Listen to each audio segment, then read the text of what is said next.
ಗತಿಹೀನನಾಗಿ ನಿನ್ನ ಮರೆತು ದೇವಾ ದೂರಕ್ಕೆ ನಾವೋಗದ ಹಾಗೆ ನಿನ್ನ ಆತ್ಮ ಹೊಂದಿ ಬಾಳಲು ನನಗೆ ಬಲವನ್ನು ನೀಡಿದೆಯ. ನಿನ್ನ ಆತ್ಮ ಹೊಂದಿ ಬಾಳಲು ನನಗೆ ಬಲವನ್ನು ನೀಡಿದೆಯ.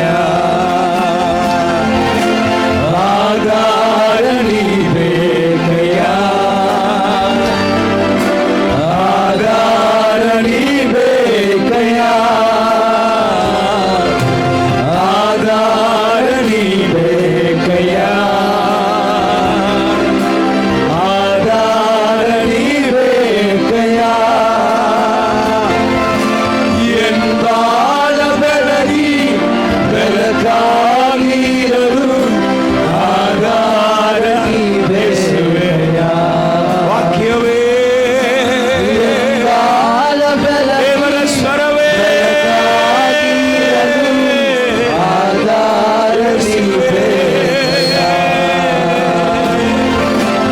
ಎನ್ ಪ್ರಾಣ ಪ್ರಿಯಸಿ ಯೇಸು ನಿನ್ನ ರಕ್ಷಣೆ ನಿತ್ಯವೂ ನನಗೆ. ಎನ್ ಪ್ರಾಣ ಪ್ರಿಯ ಶ್ರೀ ಯೇಸು ನಿನ್ನ ರಕ್ಷಣೆ ನಿತ್ಯವೂ ನನಗೆ. ತಪ್ಪಾದ ನೀಡಿ ಮುಟ್ಟಿನವರೆಗೂ ಕೈ ಹಿಡಿದು ಕಾಪಾಡಯ್ಯ. ಎನಡಿ ಹೊರಗ ಬಸಗಲ ಬಸೆಯವರೆಗೂ ಕೈ ಹಿಡಿದು ಕಾಪಾಡಯ್ಯ.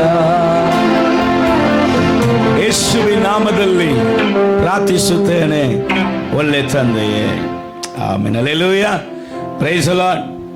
ಸೊ ಯೆಹೆಜ್ಕೇಲ ಪ್ರವಾದನೆ ಪುಸ್ತಕ 36ನೇ ಅಧ್ಯಾಯ 11ನೇ ವಾಕ್ಯದಲ್ಲಿ ಕರ್ತನು ಈ ತಿಂಗಳ ಆಶೀರ್ವಾದವನ್ನ ನಮಗೆ ನುಡಿಯಲಿಕ್ಕಿದ್ದಾನೆ. Hallelujah, praise the Lord. ಯೆಹೆಜ್ಕೇಲ ಪ್ರವಾದನೆ ಪುಸ್ತಕ 36ನೇ ಅಧ್ಯಾಯ 11ನೇ ವಾಕ್ಯ ಈ ರೀತಿಯಾಗಿ ಹೇಳುತ್ತದೆ, ಮೊದಲನೇ ಸ್ಥಿತಿಗಿಂತ ನಿಮ್ಮನ್ನು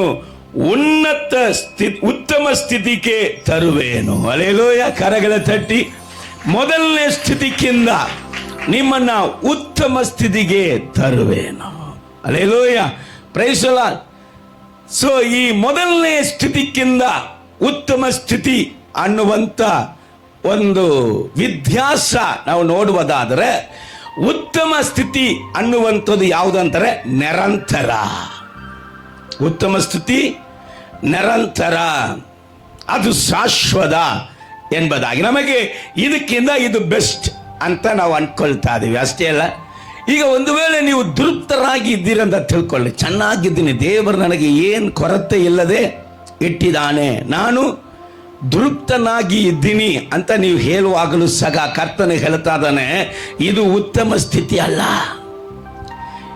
ಈ ಮೊದಲನೇ ಸ್ಥಿತಿಗಿಂತ ನಿನಗೆ ಉತ್ತಮ ಸ್ಥಿತಿಯನ್ನ ನಿನಗೆ ಕೊಡುವೇನು. ಕೆಲವರು ಹೇಳ್ತಾರೆ, ಅಯ್ಯ ನಾವು ಮೊದಲು ಚೆನ್ನಾಗಿದ್ದೇವೆ, ಮೊದಲು ನಮ್ಮ ಕುಟುಂಬ ಚೆನ್ನಾಗಿತ್ತು, ಚೆನ್ನಾಗಿ ಬಾಳಿದಂಥ ಕುಟುಂಬ, ಈಗ ನಮ್ಮ ಕುಟುಂಬ ಏನಾಯಿತು, ಕೆಟ್ಟೋಯಿತು. 2-3 ತಲೆಮಾರುಗಳು ನಾವು ಬಹಳ ಕೆಟ್ಟು ಹೋಗಿದ್ದೇವೆ. ಆದರೆ ಮೊದಲು ನಮ್ಮ ಕುಟುಂಬದ ಒಂದು ಆಶೀರ್ವಾದ ಬಲಿಷ್ಠವಾಗಿದ್ದಂತ ಹೇಳ್ತಾ ಇದ್ದಾರೆ. ಹಲ್ಲೆಲೂಯಾ.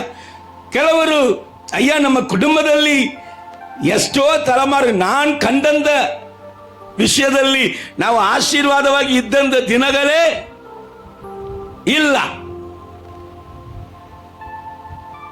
ಅಂತ ಹೇಳಿದ್ರು ಕೂಡ ಅಂಥವರಿಗೆ ಗಲಾತ್ಯ ಪತ್ರಿಕೆ 3ನೇ ವಾಕ್ಯದಲ್ಲಿ ಯೇಸು ಕ್ರಿಸ್ತನ ಮೂಲಕ ನಿನ್ನ ಪಿತೃಗಳಾಗಿರುವಂಥ ಅಬ್ರಹಾಮನ ಆಶೀರ್ವಾದವನ್ನ ನಾನು ಮೊದಲಕ್ಕಿದ್ದದಕ್ಕಿಂತ ಈಗ ಉತ್ತಮವಾದ ಆಶೀರ್ವಾದವನ್ನ ಸ್ಥಿತಿಯನ್ನ ಕೊಡುವೇನು. ಹಲ್ಲೆಲೂಯಾ.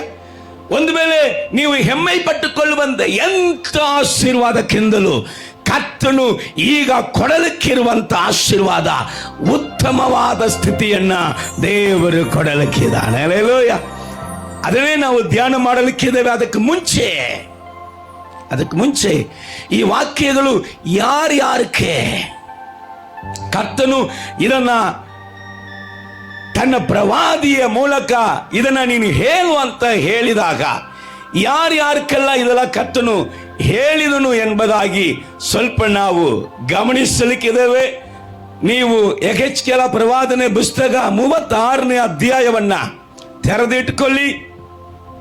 1ನೇ ವಾಕ್ಯದಲ್ಲಿ ನೀವು ಗಮನಿಸುವಾಗ ಅಲ್ಲಿ ಕರ್ತನು ಯೆಹೆಜ್ಕೇಲನ್ನ ಕರೆದು, ನರಪುತ್ರನೇ, ನೀನು ಇಸ್ರಾಯೇಲರ ಪರ್ವತಗಳಿಗೆ ಈ ಪ್ರವಾದನೆಯನ್ನ ನುಡಿ. ಯಾರಿಗೆ? ಇಸ್ರಾಯೇಲಲ್ಲಿ ಇರುವಂತ ಪರ್ವತ ಅಂದ್ರೆ ಏನು? ದೇವರ ಸಭೆ. ಪರ್ವತ ಅಂದ್ರೆ ಏನು? ದೇವರ ಸಭೆ. ಸರಿ, ಇಸ್ರಾಯೇಲರ ಅಂತ ಏನು? ಕ್ರೈಸ್ತ ಜನ. ಹಲ್ಲೆಲೂಯಾ. ಕ್ರೈಸ್ತ ಸಭೆಗಳಿಗೆ ನೀ ನುಡಿ. ಯಾರಿಗೆ ನುಡಿಬೇಕು? ಮೊದಲು ಕ್ರೈಸ್ತ ಸಭೆಗಳಿಗೆ ನೀನು ಇದನ್ನ ನುಡಿಯಪ್ಪ. ಈ ಪ್ರವಾದನೆಯನ್ನ ಸಭೆಗಳಿಗೆ ಹೇಳು.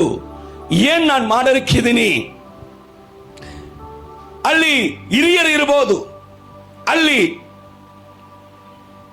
ಮಧ್ಯ ವಯಸ್ಸಲ್ಲಿ ಇರುವವರು ಇರಬಹುದು, ಅಲ್ಲಿ ಯವನಸ್ಥರು ಇರಬಹುದು, ಯವನಸ್ಥಿರು ಇರಬಹುದು, ಅಲ್ಲಿ ಸಣ್ಣವರು ಇರಬಹುದು. ಹಲ್ಲೆಲೂಯಾ. ಸಭೆಗೆ ಇದನ್ನ ಏನ್ ಮಾಡು? ನುಡಿ.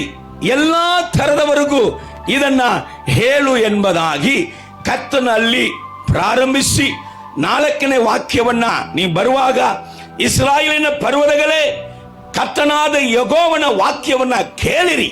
ಹಂಗಂದ್ರೆ ಈ 7ನೇ ತಿಂಗಳಲ್ಲಿ ಸಭೆಯೇ, ಕ್ರೈಸ್ತ ಸಭೆಯೇ, ದೇವರ ಮಾತನ್ನ ಕೇಳಪ್ಪ, ದೇವರ ಮಾತನ್ನ ಕೇಳಿರಿ ಎಂಬುದಾಗಿ ಕರ್ತನು ನುಡಿಯೋದಕ್ಕೆ ಬಯಸುವುದು ಏನಂದ್ರೆ, ನಿಮ್ಮನ್ನ ಸುತ್ತಲೂ ಇರುವಂತ ಜನಾಂಗಗಳು ನಿಮ್ಮನ್ನ ಕೊಳ್ಳೆ ಹೊಡೆದು ಪರಿಹಾಸ್ಯ ಮಾಡಿದಂತ ಕಾರಣ.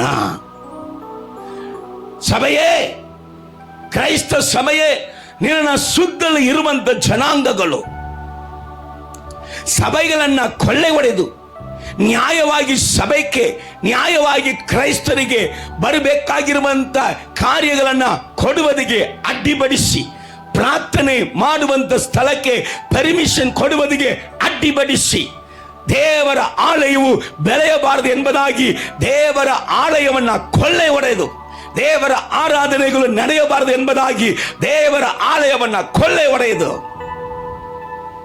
ಪರಿಹಾಸ್ಯ ಮಾಡಿ, ನಿಮಗೆ ಯಾರಿದ್ದಾರೆ?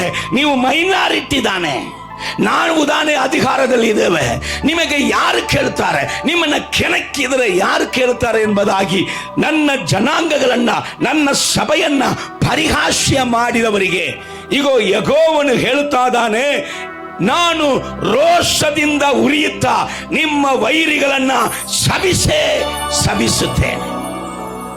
ಹಲ್ಲೆಲೂಯಾ. ಸಭೆಗಳೇ, ಈ ಕೊನೆ ಕಾಲದಲ್ಲಿ ಅವರ ಹೆದರಿಕೆಗೆ, ಬೆದರಿಕೆಗೆ ಭಯಪಟ್ಟುಕೊಂಡು ಮುಚ್ಚಿಕೊಂಡು ಇರುವಂತ ಸಭೆಯೇ, ಗಮನಿಸು. ನಿನ್ನನ್ನ ಕೆಣಕಿದಂತ ಕಾರಣ, ನಿನ್ನನ್ನ ಪರಿಹಾಸ್ಯ ಮಾಡಿದಂತ ಕಾರಣ, ನಿನ್ನನ್ನ ಕೊಳ್ಳೆ ಹೊಡೆದಂತ ಕಾರಣ, ನಿನಗೆ ಈ ರೀತಿಯಾಗಿ ಮಾಡಿದವರನ್ನ ಏನ್ ಮಾಡಲಿಕ್ಕಿದ್ದೇನೆ? ರೋಷದಿಂದ ಉರಿಯುತ್ತಾ ನಿಮ್ಮ ವೈರಿಗಳನ್ನ ಶಪಿಸುತ್ತೇನೆ.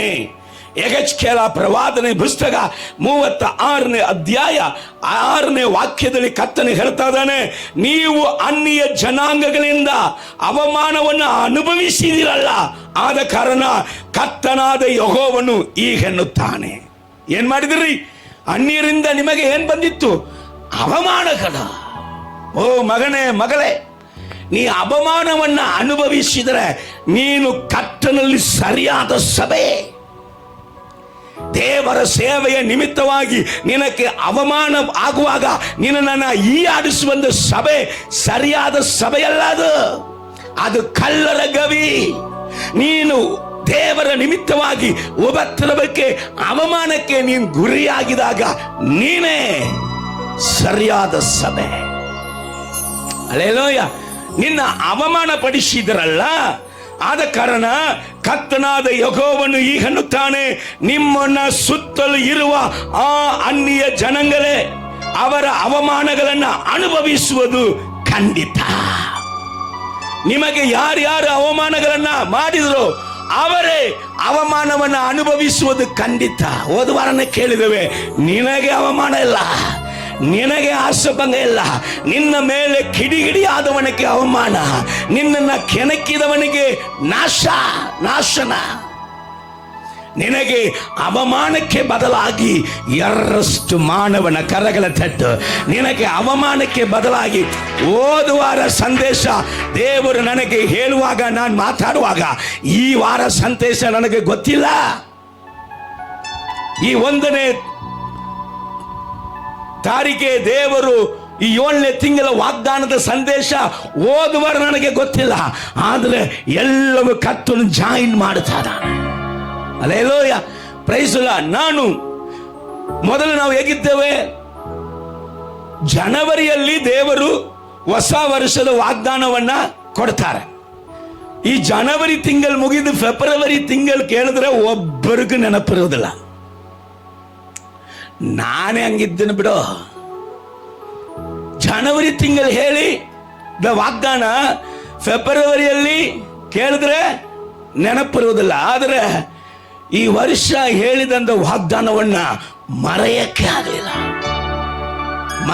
ಆಗಲಿಲ್ಲ. ಯೆಶಾಯ ಪ್ರವಾದನೆ ಪುಸ್ತಕ 54ನೇ ಅಧ್ಯಾಯ 3ನೇ ವಾಕ್ಯ 2ನೇ ವಾಕ್ಯ ಮರೆಯಕ್ಕಾಗಲಿಲ್ಲ.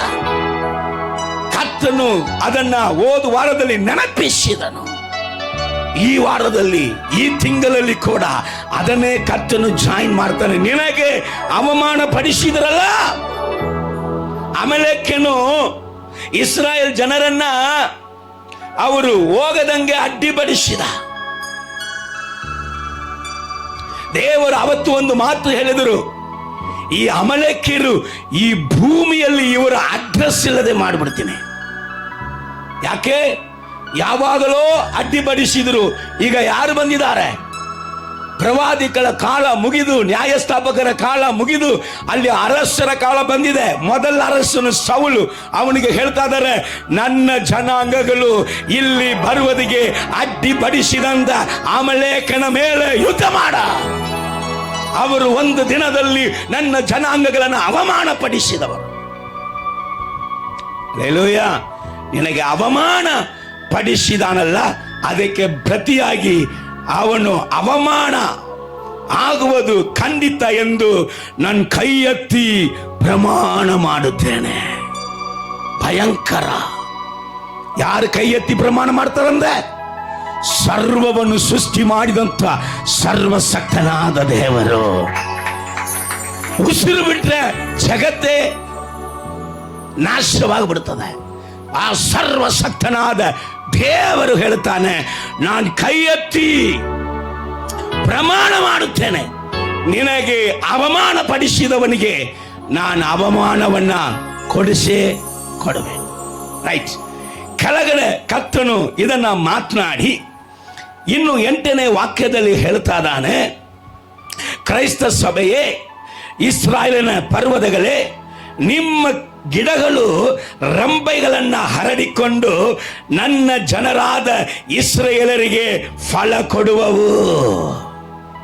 ಸಭೆಯೇ, ನೀನು ಇರುವುದಿಲ್ಲ, ನೀನು ಮುಚ್ಚಲ್ಪಡುತ್ತಿ ಎಂಬುದಾಗಿ ನಿನ್ನ ಮೇಲೆ ಕೊಕ್ಕರಿಸುತ್ತಾ, ನಿನ್ನ ಮೇಲೆ ಅಧಿಕಾರವನ್ನ ಚಲಿಸುತ್ತಾ ಇರುವವರ ಅದೇ ದಿನದಲ್ಲಿ ನಾನು ಸಭೆಗೆ ನನ್ನ ಪ್ರವಾದಿಯ ಮೂಲಕ ನುಡಿಯುವಂತ ಮಾತು ಏನಂದ್ರೆ, ಸಭೆ ನೀನು ರಂಬೆಗಳನ್ನ ಬಿಟ್ಟು ಗಿಡಗಳು ಇಸ್ರಾಯೇಲರ ಜನರಿಗೆ ಫಲವನ್ನ ಕೊಡುವಂತ ಗಿಡಗಳನ್ನ. ಹಲ್ಲೆಲೂಯಾ. ನಿನ್ನ ಗಿಡಗಳು ಏನಾಗುತ್ತದೆ? ರಂಬೆಗಳನ್ನ ಬಿಡುತ್ತದೆ. ಶಾಶ್ವತವಾದ ಫಲ ಸಭೆಗೆ ಸಿಕ್ಕುವಂತ ಕಾಲ ಅಂತ ದೇವರು ಹೇಳಿ, ಇದೆಲ್ಲ ಯಾಕೆ ನಡೀತದೆ ಅಂದ್ರೆ ಅವರ ಬರುವಣಿಕೆಯು ಸಮೀಪವಾಯಿತು. ಅವರ ಬರುವನೆಕೆಯು ಸಮೀಪವಾಯಿತು. ನಾವು ಅನ್ಕೊಂಡಿವಪ್ಪ, ಕೊನೆ ಕಾಲದ ಗುರುತುಗಳು ನಡೀತಾ ಇದೆ, ಕೊನೆ ಕಾಲದ ಘಟನೆಗಳು ನಡೀತಾ ಇದೆ, ಅದರ ಉಜ್ಜೀವನ ಅನ್ನುವಂಥದ್ದು ನಾವು ಕಾಣಕ್ಕೆ ಆಗ್ತಾ ಇಲ್ಲ. ಎಲ್ಲಿ ಎಂಬುದಾಗಿ ಉಜ್ಜೀವನದ ಮೇಲೆ ದಾಗವುಳ್ಳವರು ಗೋಳಾಡ್ತಾ ಇದ್ದಾಗ ಅಪ್ಪ ಹೇಳ್ತಾ ಇದ್ದಾರೆ, ಇದೇ ಕಾಲದಲ್ಲಿ ನಾನು ಬರುವಂತ ಸಮಯ ಅತಿ ಬೇಗನೆ ಎಂಬುದಾಗಿ ನಿನಗೆ ಗೊತ್ತಾಗ್ತಾ ಇದೆಯಲ್ಲ, ಅದಕ್ಕೆ ಮುಂಚೆ ನನ್ನ ಸಭೆಗಳಲ್ಲಿ ಉಜ್ಜೀವನವನ್ನ ಕಾಣದೆ ನಾನು ಬಿಡುವುದಿಲ್ಲ. ಹಲ್ಲೆಲೂಯಾ. ಉಜ್ಜೀವನವನ್ನ ನಮ್ಮ ಕಣ್ಣುಗಳು ಕಾಣಲಿಕ್ಕಿದೆ. ಸಭೆಗಳಲ್ಲಿ ಕರ್ತನು ಉಜ್ಜೀವನವನ್ನ ಕೊಡಲಿಕ್ಕೆ ಇದ್ದಾನೆ. 9ನೇ ವಾಕ್ಯ ಈ ರೀತಿಯ ಹೇಳುತ್ತಾರೆ, ದೇವರು ಹೇಳುತ್ತಾರೆ, ನಾನು ನಿಮ್ಮ ಪಕ್ಷದವನು. ಯಾರ ಪಕ್ಷದವನು? ಸತ್ಯವಾಗಿ ನಡೆಯುವಂತ ಸಭೆಯೇ, ಸತ್ಯವಾಗಿ ಸೇವೆ ಮಾಡುವಂತ ಮಗನೇ ಮಗಳೇ, ನಿನಗಿಂದ ದೊಡ್ಡ ಶಕ್ತಿಗಳು ಉಂಟಲ್ಲ, ಅವರ ಪಕ್ಷದವನಲ್ಲ.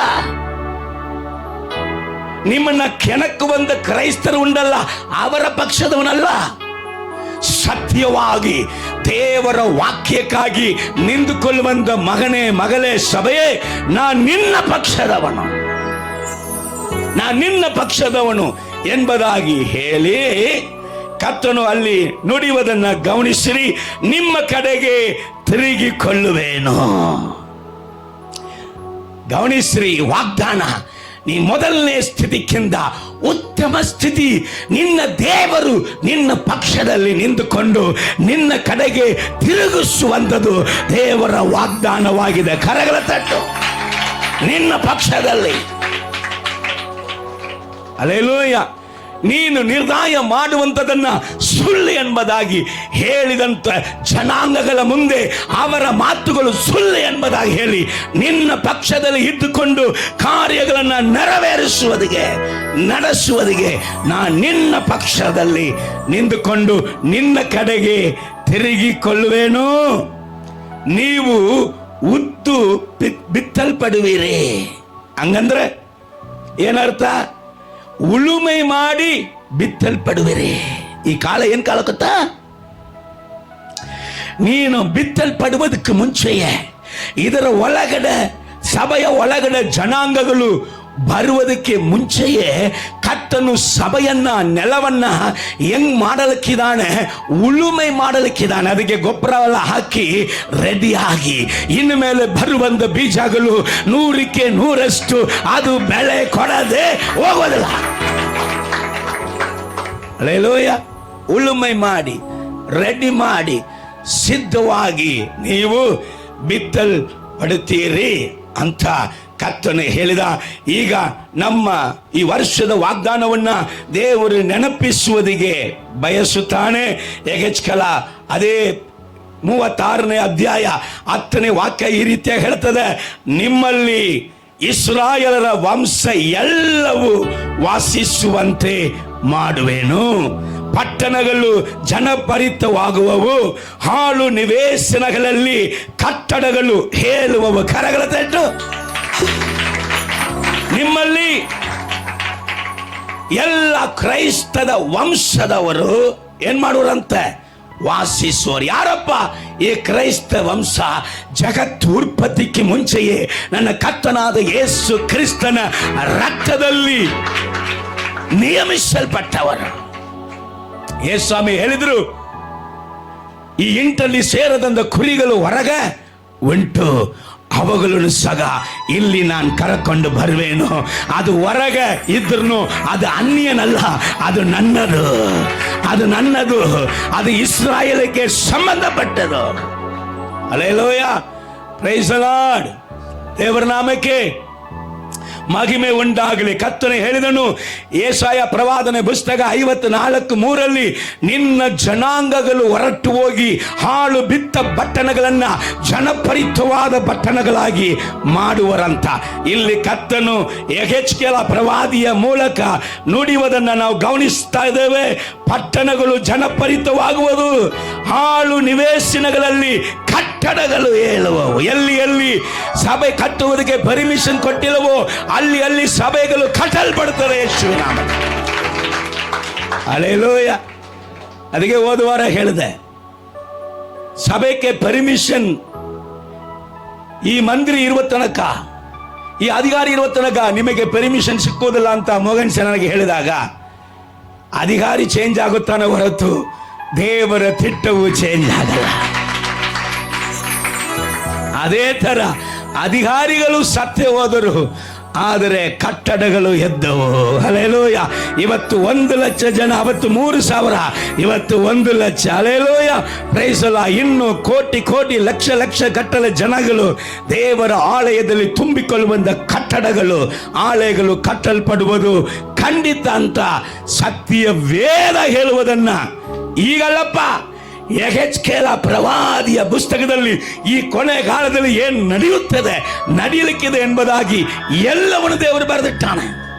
ಕ್ರಿಸ್ತ ವಿರೋಧಿಯ ಕಾಲದಲ್ಲಿ ಏನು ನಡೆಯುತ್ತದೆ, ಯೇಸು ಕ್ರಿಸ್ತನ ಬರುವಣಿಕೆಯಲ್ಲಿ ಬಂದು ಆತನು ನಿಂತುಕೊಂಡಾಗ ಏನು ನಡೆಯುತ್ತದೆ, ಯೇಸು ಕ್ರಿಸ್ತನ ನೋಡುವಂತವನ ಕಣ್ಣುಗಳು ಯಾವ ರೀತಿಯಾಗಿ ಕೊಳತು ಹೋಗುತ್ತದೆ, ಯೇಸು ಕ್ರಿಸ್ತನ ನೋಡುವಂತ ಅನ್ಯನ ಮಾಂಸವು ಏಕೆ ಕೊಳತು ಹೋಗುತ್ತದೆ, ಎಲ್ಲ ಬರೆಯಲ್ಪಟ್ಟಿದೆ.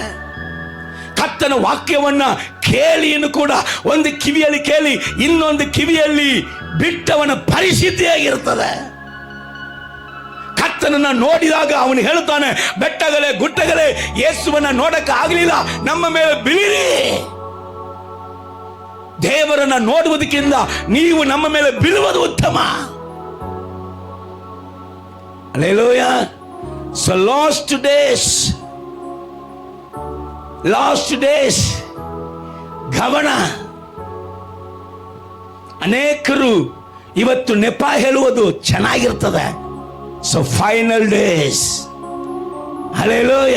ಕೃಪೆಯ ಕಾಲವನ್ನ ಕಾಲದ ಮೇಲೆ ಆಮೇಲೆ ಗೋಳಾಡಿದರನು ಕಾಲ ಸಿಗೋದಿಲ್ಲ. Hallelujah. Praise the Lord. Sunil testimony ಹೇಳಿದಿ, ಸುನೀಲ್ ಟೆಸ್ಟಿಮನಿ ಹೇಳಿದ. ಎಷ್ಟು ಜನ ನಾನು ಕೇಳಬೇಕಾದ ಆಸೆ ಇದ್ದು ನನಗೆ ಕೇಳಕ್ಕೆ ಬರೋದು ಒಳಗಾಗಿ ಮುಗೀತು. ಈ ಮಕ್ಕಳು ಗೋಕಾಕಿಂದ ವಾರ ವಾರ ಬರ್ತಾ ಇದ್ದಾರೆ. ಎಲ್ಲಿಂದ? ಗೋಕಾಕಿಂದ. ಈಗ ಒಂದು 3 ತಿಂಗಳು ಇರಬೇಕು. ಗೌತಮ್ ಬ್ರದರ್ ಗೋಕಾಕಿಂದ ಬರ್ತಾ ಇದ್ದಾರೆ. ಅಲ್ಲಿ ಒಂದು ತಮ್ಮ ಬಂದ, ಅಲ್ಲಿಂದ ತೋರಿಸ್ಕೊಂಡೇ ಬಂದ, ಕುಲುಮಿನಟ್ಟಿಯಿಂದ ಬಂದ. ಆದರೆ ಇಲ್ಲಿ ಇರುವಂತವರು ಮನೆಯಲ್ಲಿ ಮಲಗಿದಾರಲ್ಲ, ನೆಪ ಹೇಳ್ತಾರೆ, ಮಳೆ ಇದೆ ಬರಕ್ಕಾಗಿಲ್ಲ ಅಂತ. ಇದು ಉದ್ಧಾರ ಆಗುತ್ತಾ? ಮನೆಯಲ್ಲಿ ಮಲಗಿಕೊಂಡಿದ್ದು ಉದ್ಧಾರ ಆಗುತ್ತಾ? ಯಾವುದು ಉದ್ಧಾರ ಆಗುತ್ತೀರಿ? ನೆಪ ಹೇಳುವುದು. ಯಾಕೆ? ನಿನ್ ಮನೆಯಲ್ಲಿ ಮದುವೆ ಇಟ್ಟಾಗ ಮಳೆ ಬಂದ್ರೆ ಮದುವೆ ನಿಲ್ಲಿಸ್ಬಿಡ್ತಿ? ಮದುವೆಗಿಂತ ದೇವರ ಸನ್ನಿಧಿ ಕೇವಲವಾಯ್ತಾ? ನಿಮ್ಮ ಕುಟುಂಬದಲ್ಲಿ ಏನಾದರೂ ಫಂಕ್ಷನ್ ಇಟ್ಟಾಗ ಅವತ್ತು ಮಳೆ ಇದ್ರೆ ನಿಲ್ಲಿಸ್ಬಿಡ್ತೀರಾ? ನಿಮ್ಮ ರೊಕ್ಕ ತಗೊಳ್ಳೋದಕ್ಕೆ, ಸಂಬಳ ತಗೊಳ್ಳೋದಕ್ಕೆ ಹೋಗಿ ಪಂಚ್ ಮಾಡ್ಬೇಕಂತ ಪಂಚುವಾಲಿಟಿಯಾಗಿ ಓಡ್ತಿರಲ್ಲ. 9 ಗಂಟೆಗೆ ಹೊಳಗಿರ್ಬೇಕು, ಪಂಚುವಾಲಿಟಿ ಬಂದ್ಬಿಡ್ತದೆ. ಮಳೆ ಇದ್ರೆ ಏನು, ಚಳಿ ಇದ್ರೆ ಏನು, ಬಿಸಿಲು ಇದ್ರೆ ಏನು. ಆದ್ರೆ ದೇವರ ಸನ್ನಿಧಾನ ಅಂದ್ರೆ ಕೇವಲ ಇದೇ ಉಳಿಸೋದು. ಯಾವುದು ಉಳಿಸೋದು? ದೇವರ ಸನ್ನಿಧಾನವೇ ಉಳಿಸುವುದು. ಉಳಿಸಿದು ಸತ್ಯವೇ, ನಿನಗೆ ಗೊತ್ತು. ದೇವರ ಸನ್ನಿಧಾನಕ್ಕೆ ನೀನು ನಾನು ಬರೆದಿದ್ರೆ ನಮ್ಮ ಸಮಾಧಿಗಳಲ್ಲಿ ಹುಳು ಬೆಳೆದಿರ್ತದೆ, ಮೂಳೆಯನ್ನು ಕೂಡ ಸಿಗೋದಿಲ್ಲ, ಹೋಗಿರ್ತವೆ ಆವಾಗಲೇ ರಂಡಕ.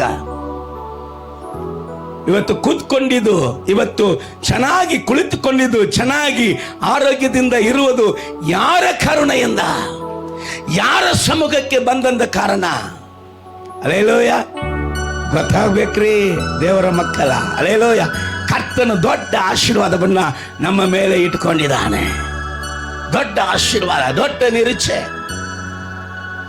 ಆತನ ಮಾತುಗಳು ಜೀವವುಳ್ಳ ಮಾತುಗಳು. ಬೈಬಲ್ ಪ್ರವಾದಿಯ ಪುಸ್ತಕಗಳನ್ನ ಓದು, ಆತನ ಹೃದಯ ಗೊತ್ತಾಗ್ತಾನೆ. ಎಷ್ಟು ಸತಿ ಮಂಡ್ರಾಗಿ ಈ ಜನಾಂಗಗಳು ಆತನನ್ನ ಆಡಿಸಿದ್ರು ತಿರ್ಗಾ ತಿರ್ಗಾ ತಿರ್ಗಾ ತಿರ್ಗಾ ತಿರ್ಗಾ ತಿರ್ಗಾ ಯಾಕೆ ನೀ ನಾಶವಾಗಬೇಕು, ಯಾಕೆ ಹಿಂಗೆ ನಾಶವಾಗಿ ಹೋಗಬೇಕು ಎಂಬುದಾಗಿ ಹೇಳಿ ಹೇಳಿ ಮತ್ತೆ ಮತ್ತೆ ಮತ್ತೆ ಬಂದು ಹುಡುಕಿ ಬಂದು ದೇವರು ರಕ್ಷಿಸುವಂತ ಕಾರ್ಯ ಅಲ್ಲಿ ಗೊತ್ತಾಗ್ತದೆ. Hallelujah, praise the lord. ದೇವರ ನಾಮಕ್ಕೆ ಮಹಿಮೆ ಉಂಟಾಗಲಿ. ಕರ್ತನ ವಾಕ್ಯ ನಮಗೆ ವಾಗ್ದಾನವನ್ನ ನುಡಿಯುತ್ತಾ ಇದೆ. ಮೊದಲನೇ ಸ್ಥಿತಿಗಿಂತ ಉತ್ತಮ ಸ್ಥಿತಿಯನ್ನ ನಿನಗೆ ಕೊಡುವೇನು. Hallelujah, hallelujah, hallelujah. ಪ್ರಮೋಷನ್, ನಿಮಗೆ ಪ್ರಮೋಷನ್ ಸಿಗ್ಬೇಕಂದ್ರೆ ಎಷ್ಟು ಪ್ರಯಾಸ ಪಡುವಿರಿ ನೀವು. ಸಾಧಾರಣವಾದ ಒಂದು ಕೆಲಸದಲ್ಲಿ ಪ್ರಮೋಷನ್, ಸಾಧಾರಣವಾದ ಒಂದು ಸ್ಟಡಿಯಲ್ಲಿ ಒಂದು ಉತ್ತಮ ಸ್ಥಾನವನ್ನು ಹಿಡಿಬೇಕಂದ್ರೆ ಎಷ್ಟು ಪ್ರಯಾಸ. ಅಳಿದೋಗುವಂಥದ್ದು. ಪ್ರಾಣ ಹೋಗ್ಬಿಟ್ರೆ ಕಲಿತದೆಲ್ಲ ಹೋಗ್ಬಿಡ್ತದೆ. ಪ್ರಾಣ ಹೋಗ್ಬಿಟ್ರೆ ಸಂಪಾದನೆ ಮಾಡಿದದೆಲ್ಲ ಒಂದನ್ನು ಕೂಡ ತಗೊಂಡು ಹೋಗೋದಿಲ್ಲ. ಆದರೆ ಸತ್ತ ನಂತರನು ನಿನ್ನನ್ನ ಪರಲೋಕದಲ್ಲಿ ಸೇರಿಸಿಕೊಂಡು ನಿತ್ಯ ನಿತ್ಯ ಜೀವ ಕಾಲವನ್ನ ಕೊಡುವಂತ ದೇವರು.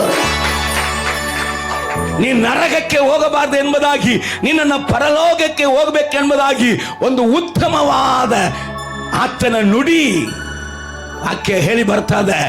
ಮೊದಲನೇ ಸ್ಥಿತಿಗಿಂತ ನಿನ್ನ ಆತ್ಮಿಕ ಸ್ಥಿತಿ ಆಗಿರಲಿ, ನಿನ್ನ ಆರ್ಥಿಕ ಸ್ಥಿತಿ ಆಗಿರಲಿ, ಮೊದಲನೇ ಸ್ಥಿತಿಗಿಂತ ನಿನ್ನನ್ನು ಉತ್ತಮ ಸ್ಥಿತಿಗೆ ತರುವೇನು.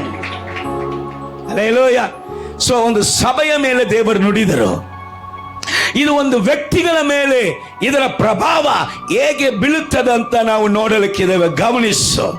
ಅಲ್ಲಿ ಯೋಬನು ಎಂಬುದಾದ ಒಬ್ಬ ಭಕ್ತನು, ಯೋಬ ಪುಸ್ತಕ 42ನೇ ಅಧ್ಯಾಯ 12ನೇ ವಾಕ್ಯವನ್ನು ನೀವು ಗಮನಿಸುವಾಗ ಅಲ್ಲಿ ಕರ್ತನು ಹೇಳುತ್ತಾ ಇದ್ದಾನೆ, ಯೆಹೋವನು ಯೋಬನ ಮೊದಲನೇ ಸ್ಥಿತಿಗಿಂತಲೂ ಅವನ ಕಡೆಯ ಸ್ಥಿತಿಯನ್ನು ಹೀಗೆ ಹೆಚ್ಚಾಗಿ ಆಶೀರ್ವದಿಸಿದನು. ಮೊದಲನೇ ಸ್ಥಿತಿಗಿಂತ ಕಡೆಯ ಸ್ಥಿತಿಯನ್ನು ಹೇಗೆ ಆಶೀರ್ವದಿಸಿದನು ಆ ವಾಕ್ಯ ಓದಿದರೆ ಗೊತ್ತಾಗ್ತದೆ. ಈಗ ಕರ್ತನು ಮೊದಲನೇ ಸ್ಥಿತಿಯಿಂದ ಯಾವುದನ್ನ ಹೇಳ್ತಾನೆ? ಅದು ಯೋಬ ಪುಸ್ತಕ 1ನೇ ಅಧ್ಯಾಯ 1ನೇ ವಾಕ್ಯದಿಂದ ಅಲ್ಲಿ ಪ್ರಾರಂಭ ಆಗುತ್ತೆ. ಅದರಲ್ಲಿ ಮಧ್ಯದಲ್ಲಿ ಬರುವಾಗ ಅವನು ಎಲ್ಲವನ್ನು ಕಳೆದುಕೊಂಡವನಾಗಿ ಬೂದಿಯಲ್ಲಿ ಕುಳಿತುಕೊಂಡು ಮೈಯೆಲ್ಲ ಹುಣ್ಣುಗಳು, ಮೈಯಿಂದ ಕೀವನ್ನ ತೆಗೆದುಕೊಂಡು ಕೂತಿದ್ದಾನೆ. ಈ ಸ್ಥಿತಿಯನ್ನ ಮೊದಲನೇ ಸ್ಥಿತಿ ಅಂತ ದೇವರು ಬರೆದಿಲ್ಲ. ದೇವರು ಮೊದಲನೇ ಸ್ಥಿತಿ ಅಂತ ಬರೆದಿರುವುದು ಅಲ್ಲಿ ಬರೀತಾ ಇದ್ದಾನೆ. ಅವನ ಮೊದಲನೇ ಸ್ಥಿತಿಯಲ್ಲಿ ಎಂತ ಆಶೀರ್ವಾದ ಕೊಟ್ಟೆ. ಅವಾಗ ಯೋಬನು ಹೇಗಿದ್ದ? ಮೂಡನ ದೇಶದಲ್ಲಿ ಎಲ್ಲವೂ ದೇಶಗಳಲ್ಲಿ ಅವನೇ ಪ್ರಧಾನ ವ್ಯಕ್ತಿಯಾಗಿ, ಅವನೇ ದೊಡ್ಡ ವ್ಯಕ್ತಿಯಾಗಿ, ಅವನೇ ಸಕಲ ಐಶ್ವರ್ಯ ಉಳ್ಳದಂತ ವ್ಯಕ್ತಿಯಾಗಿ, ಅವನೇ ದೇವರು ಸೈತಾನಕ್ಕೆ ಚಾಲೆಂಜ್ ಬಿಡುವಂತ ರೀತಿಯಲ್ಲಿ ದೇವ ಭಕ್ತಿ ಉಳ್ಳವನಾಗಿದ್ದ. ಆತ್ಮಿಕದಲ್ಲಿಯೂ ಆರ್ಥಿಕದಲ್ಲಿಯೂ ಸಂಪೂರ್ಣನಾಗಿದ್ದ. ಈಗ ಕರ್ತನು ಅಂತ ಸ್ಥಾನ, ಅಂತ ಆಶೀರ್ವಾದ ಸಾಕಾಗಲ್ಲ. ಮಧ್ಯದಲ್ಲಿ ಉಪದ್ರವ ಬಂದಿದ್ದನ್ನ ದೇವರು ಲೆಕ್ಕಕ್ಕೆ ತೆಗೆದುಕೊಂಡಿಲ್ಲ. ಯಾಕೆಂದ್ರೆ ಅದು ಕರೆಯಲ್ಲ, ಅದು ನಿರಂತರ ಅಲ್ಲ. ಅಂತ ಉಪದ್ರವಗಳು ಬದಲಾಗುತ್ತೆ. ಕರ್ತನು ಕೊಡುವುದು ನೀನ್ ಮೊದಲನೇ ಆಶೀರ್ವಾದಕ್ಕಿಂತ, ನಿನ್ನಲ್ಲಿ ಶ್ರೇಷ್ಠ ಎಂಬುದಾಗಿ ಏನು ಹೇಳುತ್ತೀಯೋ ಅದಕ್ಕಿಂತ ನಿನಗೆ ಉತ್ತಮ ಭಾಗವನ್ನ ನಾನು ಕೊಡುವೇನು. ಸೊ ಒಂದು ಉತ್ತಮ ಸ್ಥಿತಿ ಅದು ನಿರಂತರ ಅಂತ ಹೇಳಿದೆ. ಹೇಗೆ ನಿರಂತರವಾಯಿತು? ನೀವು ಯೋಬನ ಪುಸ್ತಕ ಅದೇ 42ನೇ ಅಧ್ಯಾಯ 17ನೇ ವಾಕ್ಯದಲ್ಲಿ ಓದಿದರೆ ಈ ಉತ್ತಮ ಸ್ಥಿತಿಯನ್ನ ದೇವರು ಎಷ್ಟು ತಲೆಮಾರುಗಳು ಅವನಿಗೆ ಕೊಟ್ಟರು ಅಂದ್ರೆ ಸಂತಾನದ 4 ತಲೆಗಳನ್ನ ಕಂಡನು. ನೋಡಿ, ಈಗ ಮೊದಲನೇ ಸ್ಥಿತಿಗಿಂತ ಉತ್ತಮ ಸ್ಥಿತಿಯಲ್ಲಿ ಮಕ್ಕಳನ್ನ ನೋಡುತ್ತಾನೆ. ಅದೇ ಉತ್ತಮ ಸ್ಥಿತಿಯಲ್ಲಿ ಆಮೇಲೆ ಮೊಮ್ಮಕ್ಕಳನ್ನ ನೋಡ್ತಾನೆ. ಅದೇ ಉತ್ತಮ ಸ್ಥಿತಿಯಲ್ಲಿ ಆಮೇಲೆ ಮರಿ ಮಕ್ಕಳನ್ನ ನೋಡ್ತಾನೆ. ಅದೇ ಉತ್ತಮ ಸ್ಥಿತಿಯಲ್ಲಿ ಆಮೇಲೆ ಮರಿ ಮಕ್ಕಳನ್ನ ನೋಡ್ತಾನೆ. ಉತ್ತಮ ಸ್ಥಿತಿ ಸರ್, ದೇವರು ಕೊಟ್ಟಂತ ಆಶೀರ್ವಾದವನ್ನ 4 ತಲೆಮಾರುಗಳು ಕೂಡ ಎಂತ ಸೈತಾನೋ, ಎಂತ ಸೈತಾನ ಯುಕ್ತಿಯೋ, ಎಂತ ದುಷ್ಟ ಜನರು, ಎಂತ ದುಷ್ಟ ಜನರ ಯುಕ್ತಿಯೋ, ಆ ಉತ್ತಮ ಸ್ಥಾನವನ್ನ ಅವನಿಂದ ತೆಗೆಯಕ್ಕೆ ಆಗಲೇ ಇಲ್ಲ. ದೇವರು ಅದನ್ನ ಕೊಡಲಿಕ್ಕೆ ಬಯಸುತ್ತಾನೆ. ಶಾಶ್ವತವಾಗಿ, ನಿರಂತರವಾಗಿ ಒಂದು ಸ್ಥಾನ, ನಿರಂತರವಾದ ಆಶೀರ್ವಾದ, ನಿರಂತರವಾದ ಆತ್ಮಿಕ ಜೀವಿತದಲ್ಲಿ ಒಂದು ದಿನ ಬೀಳುವುದು ಹೇಳುವುದಾ, ನೀನು 3ನೇ ಆಕಾಶಕ್ಕೆ ಏರಿ ಬರುವಂತ ಉತ್ತಮ ಸ್ಥಾನವನ್ನ, ಉತ್ತಮ ಸ್ಥಿತಿಯನ್ನ ನಾನು ನಿನಗೆ ಕೊಡುತ್ತೇನೆ ಎಂಬುದಾಗಿ. Hallelujah, praise the lord. ನೀವು ಓದಬಹುದು, ಯೋಸೇಪ ನನ್ನ ಮಾರಿದರು ಬಿಡಿ, ಅದೆಲ್ಲ ಬೇಡ. ಈಗ ಯೋಸೇಪನಿಗೆ ಒಂದು ಮೊದಲನೇ ಸ್ಥಿತಿ, ಏನ್ ಸ್ಥಿತಿ ಅಂದ್ರೆ, ಈಗ ಅವನ ದಣಿಯನು ಯೋಸೇಪನ ನೋಡ್ತಾನೆ. ನೋಡುವಾಗ ಎಲ್ಲ ಆಳುಗಳಿಗಿಂತ ಇವನಲ್ಲಿ ವಿಶೇಷ. ಆದರೆ ಅವನ ದಣಿಯನ್ನು ಗ್ರಹಿಸಿಕೊಳ್ತಾ ಇದ್ದಾನೆ, ಒಂದು ಮನುಷ್ಯನ ಶಕ್ತಿಯಿಂದ ಇಂಥ ಒಂದು ಸಕ್ಸಸ್ ಆಗುವುದಕ್ಕೆ ಸಾಧ್ಯವೇ ಇಲ್ಲ. ಒಂದು ಮನುಷ್ಯನ ಶಕ್ತಿಯಿಂದ ಇಂಥ ಒಂದು ಸಕ್ಸಸ್ಗಳು, ಅಪ್ಪ ನಿನ್ನನ್ನು ಅಧಿಕಾರಿಗಳನ್ನ ಬೆರಗು ಮಾಡುವಂತ, ಲೋಕದ ಜನಗಳನ್ನ ಬೆರಗು ಮಾಡುವಂತ ಒಂದು ಸಕ್ಸಸ್ ನಿನ್ನಿಂದ ಆಗೋದಿಲ್ಲ, ನಿನ್ನಿಂದ ಆಗೋದಿಲ್ಲ. ಆದರೆ ಯೋಸೇಫನ ನಾವು ನೋಡುವಾಗ ಅವನ ಕಂಡನು, ಇವನ ಕರ್ತನು ಯೆಹೋವನು ಇವನ ಸಂಗಡ ಇರುವುದರಿಂದಲೇ ಇವನು ಇಂಥ ಸಕ್ಸಸ್ ಉಳ್ಳದಂತ ವ್ಯಕ್ತಿಯಾಗಿದ್ದಾನೆ. ಆದ ಕಾರಣ ಎಲ್ಲರಿಗಿಂತ ಇವನನ್ನ ಟಾಪ್ ಆಗಿ ಇಡೋಣ. ಇದು ಮೊದಲನೇ ಸ್ಥಿತಿ. ಆಮೇಲೆ ಸೆರೆಮನೆಗೆ ಹೋದ, ಕೆಲವೊಂದು ದಿನಗಳು ಉಪದ್ರ ಕಾಲ ಅನುಭವಿಸಿದ. ಈಗ ಉತ್ತಮ ಸ್ಥಿತಿ ಅವನ ಜೀವನದಲ್ಲಿ ಬರ್ತಾ ಇದೆ. ಒಂದು ದಿನ ಅರಸನ ಮುಂದೆ ಅವನು ನಿಂತುಕೊಳ್ಳಬೇಕಾಯಿತು. ಅರಸನು ತನ್ನ ಸಿಂಹಾಸನ ಬಿಟ್ಟು ಎದ್ದೇಳಿ ಅವನನ್ನ ಕುಳ್ಳಿರಿಸಿ, ಇವನ ಮುದ್ರೆ ಉಂಗರವನ್ನ ಅವನ ಕೈಯಲ್ಲಿ ಹಾಕಿ ಅವನನ್ನ ಗೌರವಪಡಿಸಿ, ಇನ್ನು ಮೇಲೆ ಐಗುಪ್ತ ದೇಶಕ್ಕೆ ನೀನೇ ತಂದೆಯಾಗಿರಬೇಕು. ಐಗುಪ್ತ ದೇಶದಲ್ಲಿ ಒಬ್ಬನಾದರೂ ನಿನ್ನ ಮಾತಿಲ್ಲದೆ ಕೈಯಾದರೂ ಕಾಲಾದರೂ ಅಳಗಾಡಿಸಬಾರ್ದ. ಎಷ್ಟು ವರ್ಷ ಆಯ್ತು ಅದು?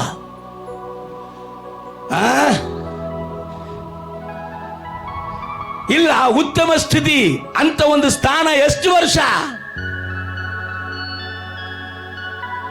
ಅವನು ಸಾಯುವ ತನಕ ಅವನ ಅದೇ ಅಧಿಕಾರದಲ್ಲಿ ಇದ್ದ. ಅದು ಮಾತ್ರ ಅಲ್ಲ, ಅವನು ಸತ್ತ ನಂತರನು ಎಷ್ಟೋ 100 ವರ್ಷಗಳು ಅವನ ಹೆಸರಲ್ಲಿ ಅವನ ಕುಟುಂಬದವರು ಬದುಕ್ತಾ ಇದ್ದರು.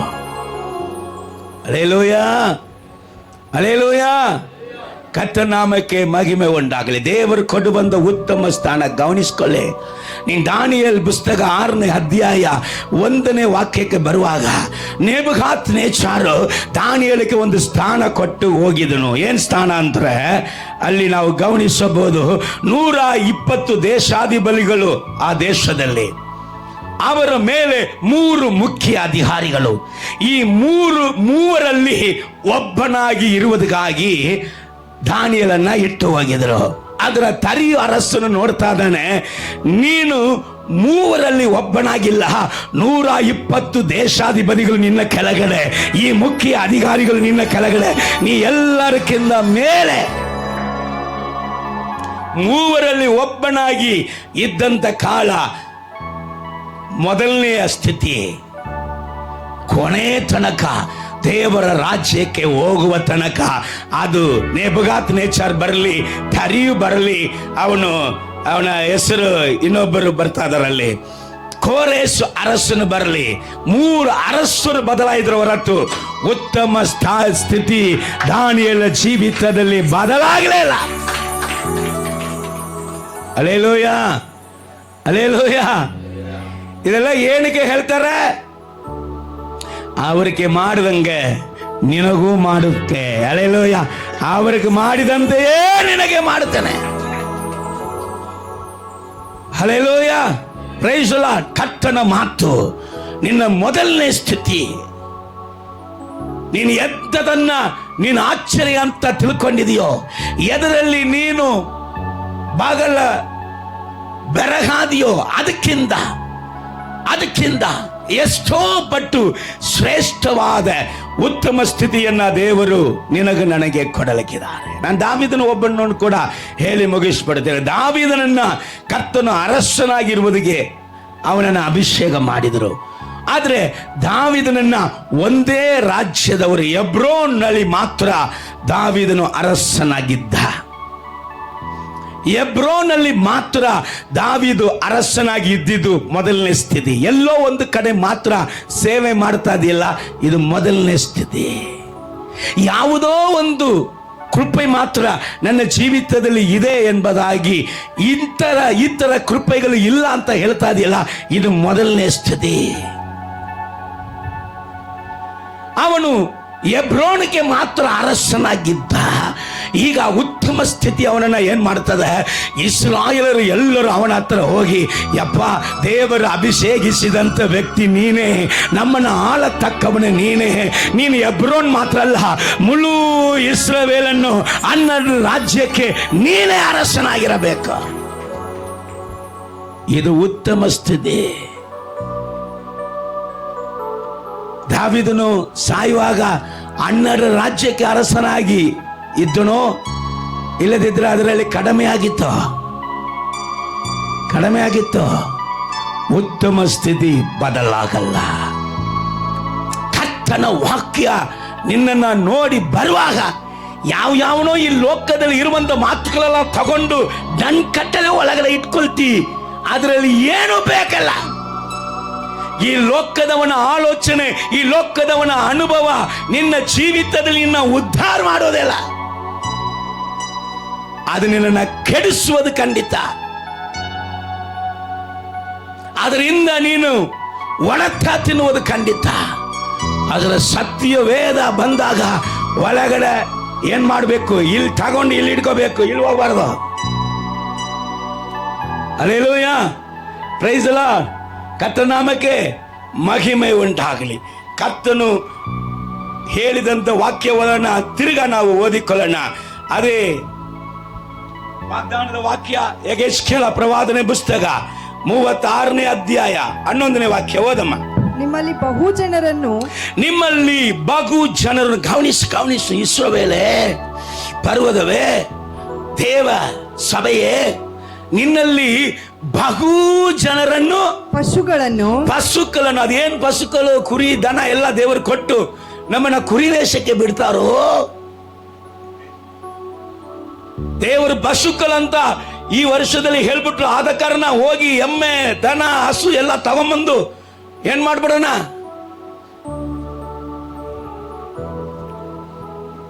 ಸಾಕಾಣಿ ಅಂತಾರ, ಏನೋ ಅಂತಾರ, ನನಗೆ ಬರ್ತಲ್ಲ. ಹಲ್ಲೆಲೂಯ, ಸಾಕ್ಬಿಡೋಣ, ಬಿಸ್ನೆಸ್ ಸ್ಟಾರ್ಟ್. ನಿಮ್ಮಲ್ಲಿ ಮನುಷ್ಯರು ಮಾತ್ರ ಅಲ್ಲ, ದನ ಕುರಿಗಳು.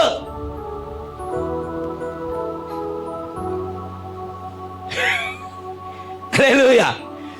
ದೇವರು ಹೇಳ್ತಾ ಇದ್ದಾನೆ, ಸಭೆಯಲ್ಲಿ ಏನ್ ದನ ಆಲ್ರೆಡಿ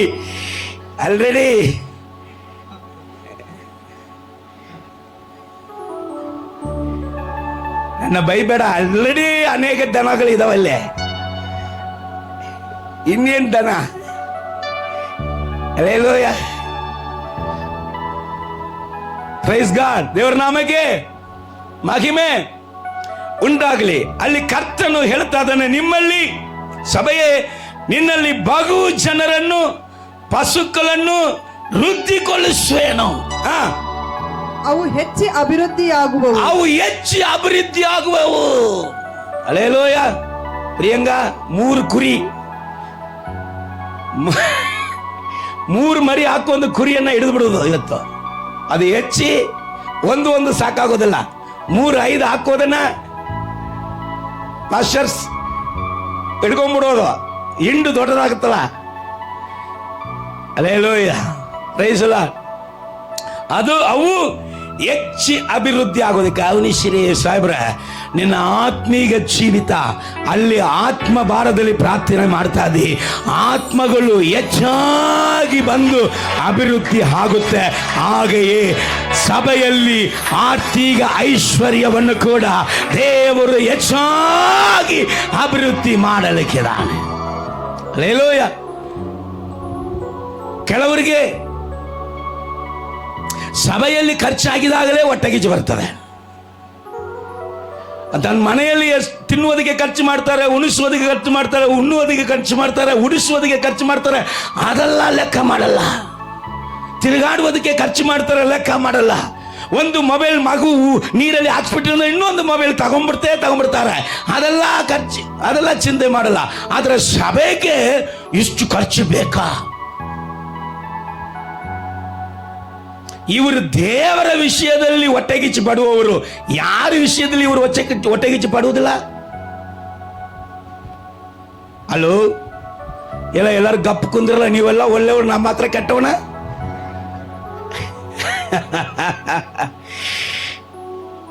ದೇವರ ವಿಷಯದಲ್ಲಿ ಲಕ್ಷಾಂತರ ರೊಕ್ಕಗಳು. ನಾನು ಹೇಳ್ತಾ ಇದ್ದೀನಿ, ನನ್ನ ಸಿಸ್ಟರ್ ಹೇಳಿದೆ, ಅವಾಗ 150, 200 ರೂಪಾಯಿ ಕಾಣಿಕೆ ನಡೀತಾ ಇತ್ತು.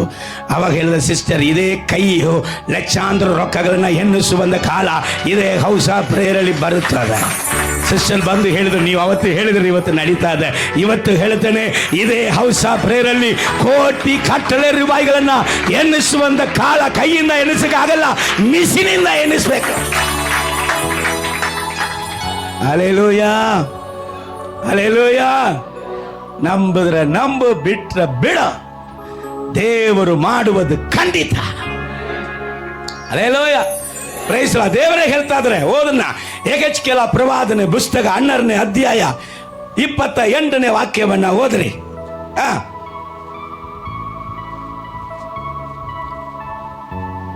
ಯೆಹೆಜ್ಕೇಲ 12ನೇ ಅಧ್ಯಾಯ. ಆದ ಕಾರಣ ನೀನು ಅವರಿಗೆ ಹೀಗೆ ಹೇಳು, ಕರ್ತನಾದ ಯೆಹೋವನು ಇಂತೆನ್ನುತ್ತಾನೆ, ಇನ್ನು ಮೇಲೆ ನನ್ನ ಮಾತುಗಳಲ್ಲಿ ಯಾವುದೂ ಸಾವಕಾಶವಾಗದು. ಇನ್ನು ಮೇಲೆ ನನ್ನ ಮಾತುಗಳಲ್ಲಿ ಯಾವುದು ಸಾವಕಾಶವಾಗುವುದಿಲ್ಲ, ತಾಮದಿಸುವುದಿಲ್ಲ. ಆಮೇಲೆ ನಾನು ಆಡುವ ಮಾತು ನೆರವೇರುವುದು ಖಂಡಿತ. ನಾನು ಹಾಡುವ ಮಾತು ನೆರವೇರುವುದು ಖಂಡಿತ. ಕರಗಳ ತಟ್ಟು ದೇವರ ನಾಮಕ್ಕೆ ಹಲ್ಲೆಲೂಯಾ. ದೊಡ್ಡ ಒಂದು ಶಬ್ದದಿಂದ ಹಲ್ಲೆಲೂಯಾ ಕರಗಳ ತಟ್ಟಿ ದೇವರ ನಾಮಕ್ಕೆ ಮಹಿಮೆ ಪಡಿಸಿ. ಆತನು ಹಾಡುವ ಮಾತು ಖಂಡಿತ ನೆರವೇರುತ್ತದೆ. ನಿನ್ನ ಕುಟುಂಬದಲ್ಲಿಯೋ ನಿನ್ನ ಜೀವಿತದಲ್ಲಿ ಯೆಹೋವನು ಆತನನ್ನು ಪ್ರೀತಿಸುವವರ ಹಿತಕ್ಕಾಗಿ ಎಲ್ಲವೂ ಅನುಕೂಲ ಮಾಡುವವನು. ಯೆಹೋವನ ಆಶೀರ್ವಾದ ಭಾಗ್ಯದಾಯಕ. ಯೆಹೋವನೇ ತನಗೆ ಇಷ್ಟಪಟ್ಟವರಿಗೆ ಐಶ್ವರ್ಯವನ್ನ ಕೊಡುವಂತ ದೇವರಾಗಿದ್ದಾನೆ. ಆದ ಕಾರಣ ಆತ್ಮೀಕ ಜೀವಿತದಲ್ಲಿ ಅಲ್ಲಿ ಅಭಿವೃದ್ಧಿ, ಇಲ್ಲಿ ಅಭಿವೃದ್ಧಿ. ಹಲ್ಲೆಲೂಯಾ. ವಾಗ್ದಾನ ನಿತ್ಯ ಜೀವವೇ. ನಿತ್ಯ ಜೀವಕ್ಕಾಗಿ ಓಡುವಂತ ಸಭೆಗೆ ದೇವರು ಐಶ್ವರ್ಯವನ್ನ ಕೊಡುತ್ತಾನೆ. ನಿತ್ಯ ಜೀವಕ್ಕಾಗಿ ಓಡುವಂತ ವ್ಯಕ್ತಿಗೆ ದೇವರು ಐಶ್ವರ್ಯವನ್ನು ಸಹ ಕೊಡ್ತಾನೆ. ಗುರಿ ಸರಿಯಾಗಿರ್ಬೇಕ. ನಿತ್ಯ ಜೀವವೇ ಗುರಿ. ಅದನ್ನ ಬಿಟ್ಟು ಆ ಕಡೆ ಈ ಕಡೆ ಹೋದ್ರೆ, ಯೆಹೋವನೇ ನಾನು ನಿನ್ನನ್ನು ಆಶೀರ್ವದಿಸಬೇಕಾಗಿರುವುದಾದರೆ ಮೋಶೆ ನನ್ನ ಮಾತುಗಳಲ್ಲಿ ಇದ್ದಾಗೆ ನೀ ಕೂಡ ನನ್ನ ಧರ್ಮ ಉಪದೇಶ ನಿನ್ನ ಬಾಯಲ್ಲಿರಬೇಕು. ಬಲಕಡೆ ಎಡಕಡೆ ನೀನು ಹೋಗಲೇಬಾರದು. ಹಾಗಾದ್ರೆ ಹಂಗಿದ್ರೆ ಮೋಶೆ ಸಂಗಡ ಇದ್ದಾಗೆ ನಿನ್ನ ಸಂಗಡ ನಾನು ಇರುವೆನು. Hallelujah, hallelujah. ಕರ್ತನಾಮಕ್ಕೆ ಮಹಿಮೆ ಉಂಟಾಗ. ರೈಟ್. ಇಂಥ ಆಶೀರ್ವಾದವನ್ನ ನಿನ್ನ ಮೊದಲನೇ ಸ್ಥಿತಿಗಿಂತ ನಿನಗೆ ಉತ್ತಮ ಸ್ಥಿತಿಯನ್ನು ಕೊಡುವೇನು ಎಂಬುದಾದ ಆಶೀರ್ವಾದವನ್ನ ಹೇಗೆ ಹೊಂದಿಕೊಳ್ಳಬೇಕಂತ 2 ವಾಕ್ಯ ಪ್ರಸಂಗವನ್ನು ಮುಗಿಸಲಿಕ್ಕಿದ್ದೇನೆ. 2 ವಾಕ್ಯ. ಕರ್ತನೆ ಹೇಳುತ್ತಾ ಇದ್ದಾನೆ, ನೀನು ಏನ್ ಮಾಡಬೇಕು? ಯಾಣತಿಗಳ ಪುಸ್ತಕ 16ನೇ ಅಧ್ಯಾಯ 3ನೇ ವಾಕ್ಯ ಓದಮ್ಮ. ಯಾಣತಿಗಳ 16:3. ನಿನ್ನ ಕಾರ್ಯಭಾರವನ್ನು ಯೆಹೋವನಿಗೆ ವಹಿಸಿದರೆ, ನಿನ್ನ ಕಾರ್ಯಗಳು ಎಲ್ಲವನ್ನು ಕೂಡ ಯೆಹೋವನಿಗೆ ವಹಿಸಿದ್ರೆ ನಿನ್ನ ಉದ್ದೇಶಗಳು ಸಫಲವಾಗುವು. ನಿನ್ನ ಉದ್ದೇಶಗಳು ಕರಗಲ ದಡ್ಡು. ಸಣ್ಣದೋ ದೊಡ್ಡದೋ, ಮದುವೆಯೋ ಜಾಬೋ ಸ್ಟಡಿಯೋ ಯಾವುದೇ ಇರಲಿ, ಹುಟ್ಟು ಬಂದ ಮಗುವೋ ಯಾವುದೇ ಇರಲಿ, ನಿನ್ನ ಕಾರ್ಯಗಳನ್ನ ಯೆಹೋವನಿಗೆ ಒಪ್ಪಿಸಿಕೊಡು. ಯೆಹೋವನಿಗೆ ಒಪ್ಪಿಸಿಕೊಡು. ನೀ ನಿನ್ನ ಬುದ್ಧಿಯಲ್ಲಿ ಅದನ್ನ ನಡೆಸಬೇಡ. ನೀ ನಿನ್ನ ಆಲೋಚನೆಯಲ್ಲಿ ಪ್ರಾಕ್ಟೀಸ್ ಮಾಡಕ್ಕೆ ಹೋಗ್ಬೇಡ. ನಿನ್ನ ಆಲೋಚನೆಯು, ನಿನ್ನ ಬುದ್ಧಿಯು, ಮನಸ್ಸಿನ ಶಕ್ತಿ ಎಷ್ಟಿದೆ ಗೊತ್ತಾ? ಹಗಲೊತ್ತಲ್ಲಿ ಬಂದು ಸಂಚೆ ಉದಿರು ಹೋಗುವ ಹುಲ್ಲಿನ ಹೂವಿನಂತೆ. ನೀನ್ ಕಾರ್ಯಗಳನ್ನ ಜಯವಾಗಿ ಮಾಡುವುದಕ್ಕೆ ನಿನಗೆ ಶಕ್ತಿ ಇಲ್ಲ. ನೀನ್ ಕಲಿತಂಥದ್ದು ಎಲ್ಲ ಕಡಿಮೆ, ನೀನ್ ಕೇಳಿದಂಥದ್ದು ಎಲ್ಲ ಕಡಿಮೆ, ನಿನ್ನ ಅನುಭವ ಎಲ್ಲ ಕಡಿಮೆ. ನಿನ್ನ ಅನುಭವಗಳ ಪ್ರಕಾರ ನಾಳೆ ದೇವರು ಏನ್ ಮಾಡ್ತಾರಂತ ತೀರ್ಮಾನಿಸುವುದಕ್ಕೆ ನಿನಗೆ ಯೋಗ್ಯತೆ ಇಲ್ಲ.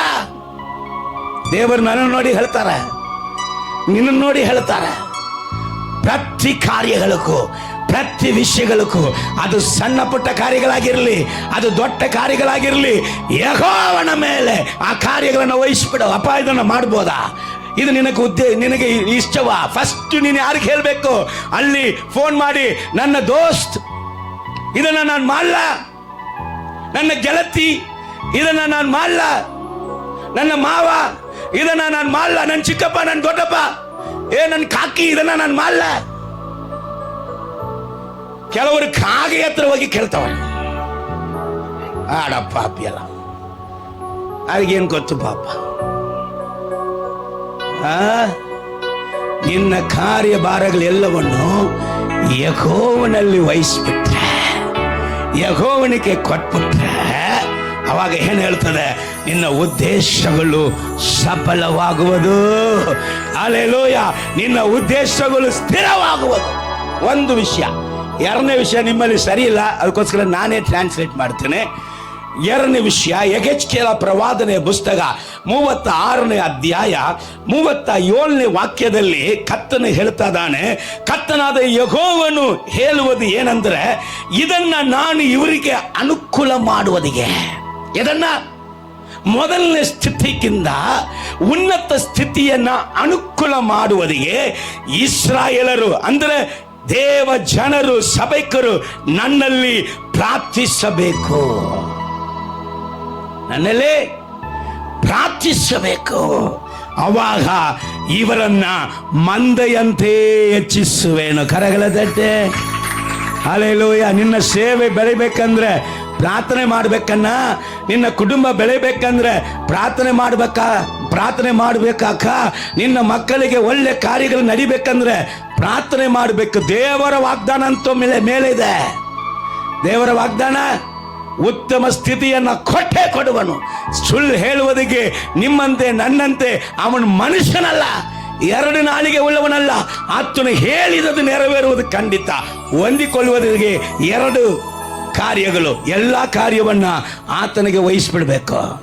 ಆತನ ಚಿತ್ತ ಇದ್ರೆ ಮಾತ್ರ, ಅಪ್ಪ ನನ್ನ ಇಷ್ಟನೇ ಆಗ್ಬೇಕು, ಪಾತಾಳಕ್ಕೆ ಹೋಗ್ಬೇಕು. ಹಲ್ಲೆಲೂಯ. ಕಾರ್ಯಗಳನ್ನ ಆತನಿಗೆ ವಹಿಸ್ಕೊಡ್ಬೇಕು, ಆತನ ಚಿತ್ತ ಅನುಸಾರವಾಗಿ ನಡಿಬೇಕು. ಎರಡನೇದಾಗಿ, ಪ್ರತಿ ವಿಷಯಕ್ಕೆ ಅವನತ್ರ ಗೂಗಲ್ ಹತ್ರ ಹೋಗಿ ಕೇಳದೆ ಫಸ್ಟ್ ಅಪ್ಪ ಹತ್ರ ಕೇಳು. ಈ ಮಂಡುಗಳೆಲ್ಲ ಗೂಗಲ್ ಹತ್ರನೇ ಹೋಗಿ ಕೇಳ್ತಾರ. ಸೈತಾನ ಹಂಗ್ ಮಾಡ್ಬಿಟ್ಟ ಅವನ. ಈಗ ಏನೇ ಇದ್ರು ಗೂಗಲ್ ಹತ್ರ ಕೇಳು. ಅದು ಆಳವಾದ,